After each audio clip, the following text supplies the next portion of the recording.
Bom dia, boa tarde, boa noite, pessoal. Aqui quem está falando é Gabriel novamente. E hoje na Matemática Inicial, a gente vai novamente continuar nossos estudos em geometria, né? Como na aula passada a gente revisou, fez o conceito básico, né, de a ideia de ponto, de reta, de plano, né, de polígono, a construção dos polígonos, né, com os segmentos de reta. Hoje a gente vai trabalhar com esses polígonos, né? Já com as suas outras ideias, né? Na aula de hoje a gente vai trabalhar sobre a ideia do triângulo, a ideia do círculo, esses polígonos circunscritos ou inscritos e circunscritos, a ideia de perímetro e semiperímetro e também área. Essa construção, essa parte de hoje, ela é a parte importante para a nossa próxima aula que a gente vai ter, que a gente vai trabalhar com as figuras geométricas espaciais, geometria espacial, né? Então a gente vai precisar novamente desse assunto. Muito bem. Então, vamos lá para a primeira ação de hoje, que a gente vai falar sobre os triângulos, né? Eu acho que a gente já falou um pouco sobre isso na nossa aula lá no começo do ano, mas a gente vai reforçar novamente, né? Um triângulo, né? A definição de triângulo é uma região no plano, né? Ou é um triângulo, um polígono convexo simples, né? Como a gente viu na aula passada, que possui três lados e, consequentemente, ele vai ter três ângulos, né?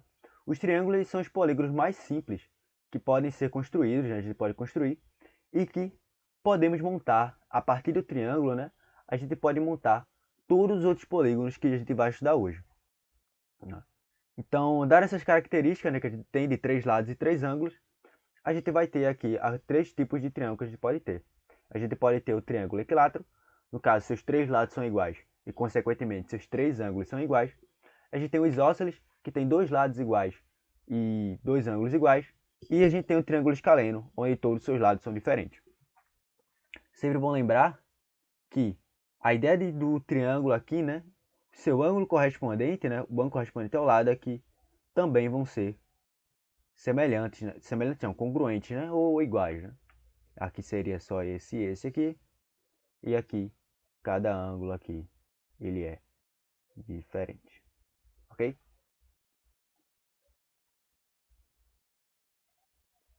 Pronto. Então, quando a gente está trabalhando com o triângulo, a gente sempre vai fazer algumas coisas com eles, né?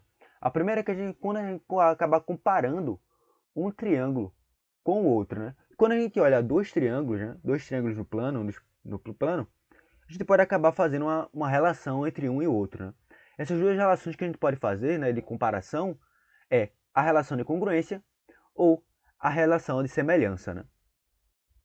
A congruência, a gente tem congruência com dois triângulos quando esses triângulos no plano, eles compartilham da mesma medida de lados e mesma medida de ângulos, ou seja, os seus lados e os seus ângulos, eles são congruentes, são iguais, né? É como se eu tivesse dois triângulos no plano e um fosse rotacionado de outro, né? E se eu pegasse esse outro triângulo que eu tenho aqui, eu colocasse ele por cima do outro, né? Eles seriam exatamente iguais, teriam a mesma medida, né? Então, a gente tem algumas relações conhecidas, né, dessa relação de congruência. A gente tem a relação de congruência do lado, lado, lado, onde os três lados são iguais. A gente compara os três lados, né, do triângulo. A gente pode comparar um lado, um ângulo e um lado entre dois triângulos para saber se eles são congruentes ou não. A gente pode comparar um lado e o seu ângulozinho oposto, né? Se essa relação for igual, a gente tem triângulo congruente. A gente tem o caso do ângulo, lado, ângulo, né? Que também, se a gente encontrar essa relação de ângulo, lado, ângulo, a gente vai ter uma relação de congruência, né? Se os dois ângulos forem iguais e um lado também for igual, a gente vai ter a congruência aqui. A congruência, né? Quando a gente acaba estudando, a gente acaba vendo a congruência antes, mas a congruência é um caso particular da, da semelhança de triângulos. E o que é um triângulo ser semelhante ao outro?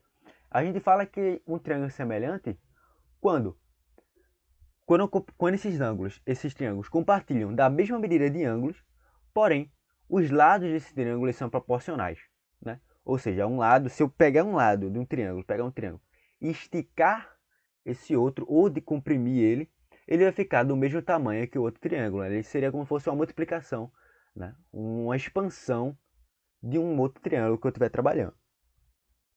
E, né, quando a gente trabalha isso aí, a gente vai ter a nossa razão de semelhança, né? Um valor que, se eu multiplicar cada lado, a gente vai ter que vai dar igual ao outro triângulo. E a gente tem exatamente essa razão como sendo o lado, né?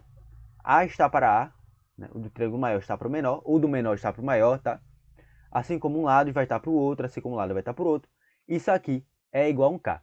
Lembra quando eu falei que a congruência é um caso particular de semelhança? Isso quer dizer que, quando essa razão ela é 1, significa que meus lados eles são exatamente iguais. Né?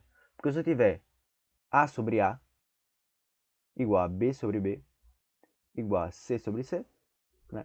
Sendo A igual a linha, né? A gente tem exatamente que isso aqui é 1.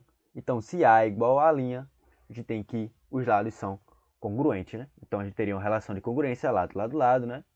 Então, a congruência é um caso particular de semelhança de triângulos.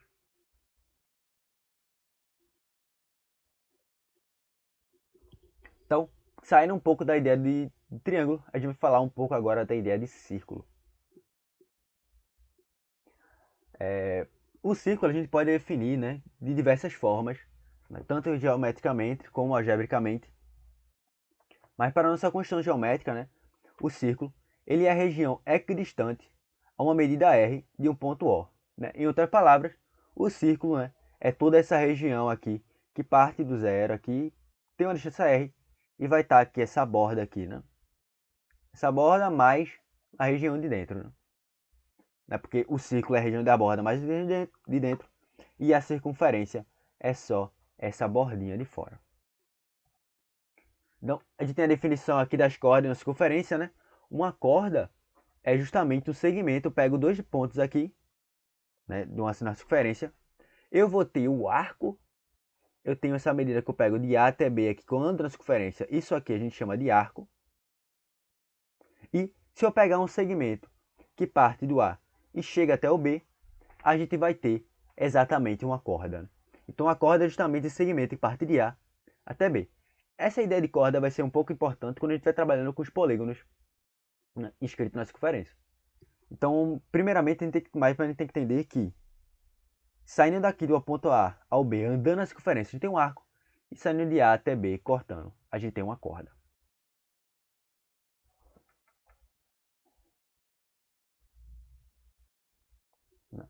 Então, a gente tem agora essa ideia de polígono inscrito e circunscrito. O que a gente vai trabalhar vai ser com as cordas desse do círculo, né? Quando o polígono estiver inscrito, no caso. A gente fala que o polígono ele é inscrito na circunferência, ele precisa ser regular primeiramente, né? Se ele tiver mais que 3 lados. Porque como a gente sabe na construção, né, na definição, todo polígono de 3 lados ele é inscrito em uma circunferência. Mas quando ele tem mais que 3 lados, esse polígono ele precisa ser regular. Sendo assim, todo polígono regular pode ser inscrito em uma circunferência. Disso a gente tem algumas propriedades. Eita, tá um negócio aqui. Pronto. A primeira dela é que os raios do polígono regular, inscrito na circunferência, o dividem em triângulos isósceles de mesma área. Então, a área do polígono regular é igual à soma das áreas desses triângulos. Como o número de lados do polígono é igual ao número de triângulos construídos, dessa forma, a área do polígono também é igual ao produto do seu número de lados pela área desses triângulos. Né? Ou seja, cada triângulozinho desse aqui é um pedaço da minha área do meu polígono. Né? Esse polígono, esse triângulo aqui, esse aqui, esse aqui, esse aqui, esse aqui, esse aqui, esse aqui. Todos eles são um pedaço da minha área. Se eu multiplicar, se eu tenho 1, 2, 3, 4, 5, 7 vezes a área desses triângulos, eu vou ter exatamente a área completa aqui desse meu polígono.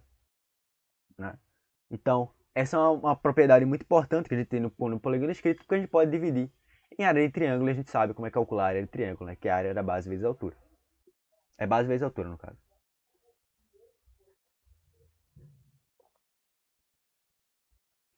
Né? O segundo é que o centro desse polígono, né? O ponto de encontro das mediatrizes dos lados do polígono regular escrito é o centro da circunferência que o circunscreve. Então, lembrando que a mediatriz, né? Lembrando que a mediatriz, se não se lembram, é a reta perpendicular entre o segmento que passa pelo ponto médio, né? Ou seja, eu pego um lado aqui, eu pego o lado, tiro o ponto médio dele, desse lado, e traço a reta perpendicular, ou seja, uma reta que tem 90 graus. Que justamente esse segmento que parte aqui, daqui até cá, eu vou chamar da minha altura, né? Então esse meu segmento que eu parto aqui vai ser esse segmento que eu corto aqui é a minha mediatriz. E com a minha mediatriz a gente encontra o centro da circunferência que circunscreve, né? Eu não me lembro o nome disso aí. Isso é o incentro ou ortocentro? Não lembro bem o nome do centro. Mas é o centro da circunferência que o circunscreve, tá? Da mesma forma que vai ser o da que a circunferência que inscreve dentro dele. Bem, a terceira propriedade é que o ângulo central, formado por dois raios consecutivos de um polígono inscrito na circunferência, é dado pela razão entre 360 e o número de raios do polígono. Ou seja, se eu pego 360 graus aqui, vamos olhar para esse daqui. Esse aqui tem 360 graus, tá? Eu vou cortando aqui. Suponham que isso aqui tá bem... Tá. Suponha que isso aqui é 360 graus, né? Total. Eu pego esse ângulo, eu tô dividindo ele, né? Se esses triângulos são congruentes, né? Porque eles têm compartilham o mesmo lado aqui. Mesmo lado, lado, lado. E esse lado é igual, então caso lado, lado, lado. Então eles são congruentes, então esse ângulo é igual a esse, é igual a esse, é igual a esse, igual a esse, igual a esse. Se eu dividir esse ângulo em 7 partes, então cada pedacinho desse vai ser 360 dividido por 7.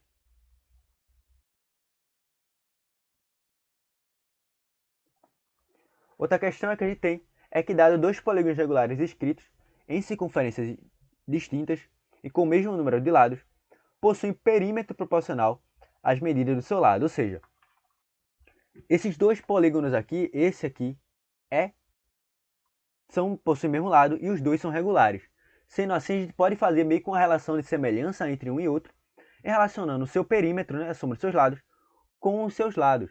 A gente pode fazer lado, lado, um lado está para o outro, assim como o perímetro de um vai estar para o outro, caso esses polígonos sejam irregulares. Né? Então, todo polígono regular a gente pode fazer isso aí, porque a gente sabe que todo polígono regular pode estar escrito na circunferência, e a gente sabe que a circunferência, né, se eu pegar um raio, né, e esticar até a outra, eu vou chegar no mesmo tamanho da outra. A outra que a gente tem também é também uma relação de semelhança, mas aqui a gente vai falar um pouco sobre a ideia do apótema, né? É que a gente pode também relacionar o apótema de um com o outro, com ao lado, né? Com o lado e também com o perímetro. Então a gente pode relacionar o perímetro, o apótema, o lado e até mesmo o raio dessas minhas circunferências aqui. A gente pode fazer essa relação entre um e outro, entre dois polígonos regulares que estão escritos na circunferência. A gente vai falar de apótema já já, tá? Então, partindo agora para o polígono circunscrito, o circunscrito acontece quando agora esse polígono está do lado de fora da circunferência, ou seja, a circunferência agora ela é inscrita, ela está dentro do polígono. Então a gente também tem características que a gente pode observar nisso aqui também. Eu coloquei o polígono circunscrito, né? Acontece quando a circunferência, nesse caso, a gente observa algumas características, nisso a gente tem informações importantes, né? Parecidas com o que a gente viu anteriormente. A primeira dela é que o centro ele também é o encontro das mediatrizes, tá? Todas as mediatrizes vão encontrar, a gente vai ter o centro dessa circunferência aqui, que vai estar aqui inserida dentro dele, tá? E o apótema vai ser justamente um pedaço nessa circunferência daqui, né? Vai ser justamente o apótema é o raio da circunferência que o circunscreve, porque o apótema é um pedaço, né? O apótema é justamente o raio da circunferência que o circunscreve aqui, ó. Aqui é o raio do polígono, do círculo inscrito polígono. Para relacionar o apótema com os lados, a gente pode usar propriedades que a gente já conhece como semelhança de triângulos e teorema de Pitágoras. Né? Porque a gente pode pegar esse apótema daqui, né, e querer saber o lado, né, do polígono aqui.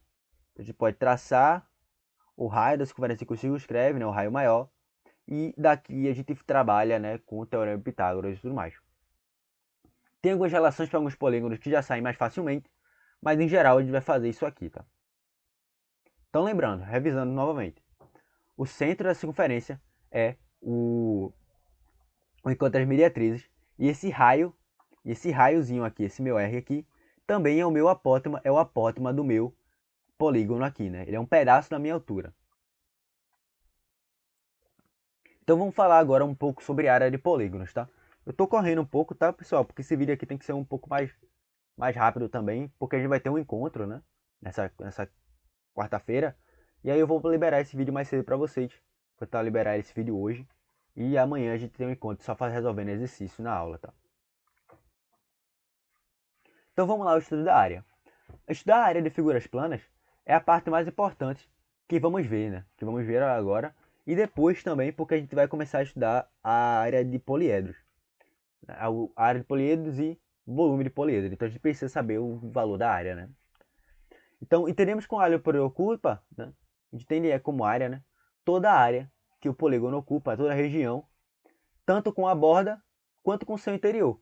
Então vamos ver a área de polígonos, né? Tanto regulares e convexos, tanto regulares e convexos, quanto os não convexos. Né? Então a gente tem aqui umas relações de área aqui, né? A área do triângulo a gente sabe como sendo base vezes altura dividido por 2. A área do retângulo é base vezes altura. A gente tem a área do quadrado, né? Que é uma relação menor da área do retângulo. A área do trapézio, que é a base maior mais a base menor vezes a altura dividido por 2. A área do círculo, a área do losango, né? Então essas são as figuras, né, que a gente já está cansado de ver de como se calcula a área delas, né? Então para figuras, né, mas a gente tem figuras que tem mais que 4 lados, né? Como a gente só viu aqui, 4 lados aqui, ou infinitos. Né? Para mais 4 lados, o que a gente pode fazer é calcular fazendo o seu perímetro vezes a minha altura, vezes o meu apótema, né? O apótema, lembra do apótema? Que é o raio da circunferência circunscrita? O raio da circunferência escrita, perdão. Então, eu posso fazer isso aqui, né? Se eu pegar o perímetro dessa figura, vezes o apótema e dividir por 2, eu vou chegar justamente também na área dessas figuras aqui, tá?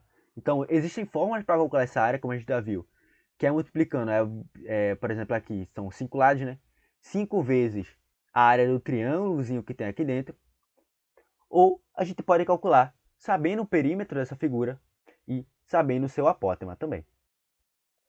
E a gente tem o caso particular do triângulo equilátero, que é quando o triângulo equilátero ele tem, né, 3 lados iguais. Né? A gente pode também calcular com a área da base vezes a altura. Porém, a gente também tem uma fórmula para isso aqui, que é o lado ao quadrado vezes raiz de 3 dividido por 4. Essa formulazinha do triângulo equilátero, ela sai totalmente fazendo o teorema de Pitágoras e semelhança de triângulos, tá? Não, sai totalmente pelo teorema de Pitágoras aqui, né? Que a gente sabe quanto é o valor aqui do lado, a gente faz base vezes altura, divide por 2, né? E a gente sabe quanto vai dar esse triângulozinho aqui. Ok, pessoal? Então, foi isso a aula de hoje, né? É um assunto que eu acho que eu corri bastante para falar aqui. Eu vou disponibilizar esse link para vocês. Vai ter a listazinha e a gente vai ficar resolvendo essa lista na aula com vocês ainda, tá bom? Então, não se preocupem, tá? Esse assunto ele acaba sendo um pouquinho complicado. Não vou dizer tão complicado, né? Mas é um assunto que acaba sendo um pouco até meio chato, né, de se trabalhar, porque é muito conteúdo, é muitas fórmulas e tudo mais. Mas se a gente entende a parte dedutiva, a gente consegue montar isso aí, a gente acaba fazendo as coisas muito mais facilmente. Ok? Então, até a próxima aula, que a gente vai falar sobre poliedros.